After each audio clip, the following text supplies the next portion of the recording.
Thanks, Susan. Thank you so much for holding this space today, and thank you to all of the other panelists for sharing this amazing knowledge and for starting, opening these incredibly important conversations. So I'm going to talk to you all briefly today about the role of inner development in creating the conditions for the socioeconomic transition. I'm sure that most of us here today will be in agreement that the major collective challenge facing us in coming decades will be meeting the needs of all within the means of the planet without continuing to overstep the critical Earth system's boundaries. And of course, with that in mind, the UN back in 2015 launched the Sustainable Development Goals with the aim of building a path towards a sustainable future by 2030. However, progress towards those goals isn't happening anywhere near as fast enough as it needs to be, and it's very unlikely that we're going to meet them. To echo what many of the speakers before me have already mentioned, I think there's growing acknowledgement among the scientific community and particularly among systems thinkers that the converging crises we're facing are rooted in mindsets and ways of thinking. And that in order to correct our course, we're going to need to shift our mental models, and we're going to need to develop our collective abilities to work with complexity and in harmony with living systems. And initiatives like the Inner Development Goals are seeking to do exactly that by creating frameworks for inner development.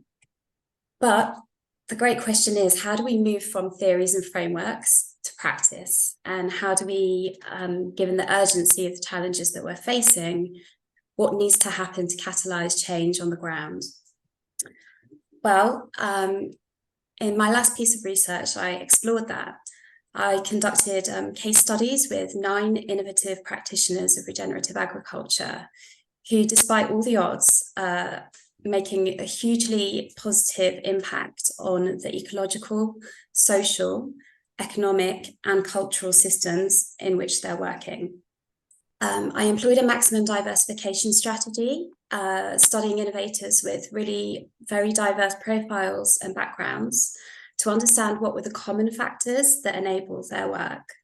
And what I found was that these innovators commonly demonstrate 5 key inner capacities that enable them to engage in their work restoring planetary, human, and economic health. And those inner capacities are awareness, insight, connection, motivation, and a sense of agency. So here you can see a model of change that I created to illustrate the process and the impact of inner development. And I'll explain it to you briefly now. So I think the first thing to note, which is quite important, is that these inner capacities aren't necessarily innate. Not all of the innovators that I spoke with started out in their careers as regenerative farmers, or even farmers at all for that matter. The inner capacities that they demonstrated actually developed over time and with experience, and they reinforced each other in a positive feedback loop. So how were these inner capacities acquired? Well, I found that certain contexts, enabling environments, create the ideal conditions for nurturing these inner capacities. And what I found was that the common enabling environments in which all of the different innovators I spoke to had been immersed were embodied on-the-land learning about living systems, transformational transdisciplinary learning in different environments, traditional ecological knowledge and or spiritual practice, and participation in collaborative networks. So how does all of this result in outer systems transformation? Well, reaching a certain stage in their inner development where all of the inner capacities that are listed were significantly developed, innovators felt driven and empowered to engage in deeply regenerative work. And in their case, this work was regenerative agriculture, which is a holistic and relational approach to restoring planetary and human health.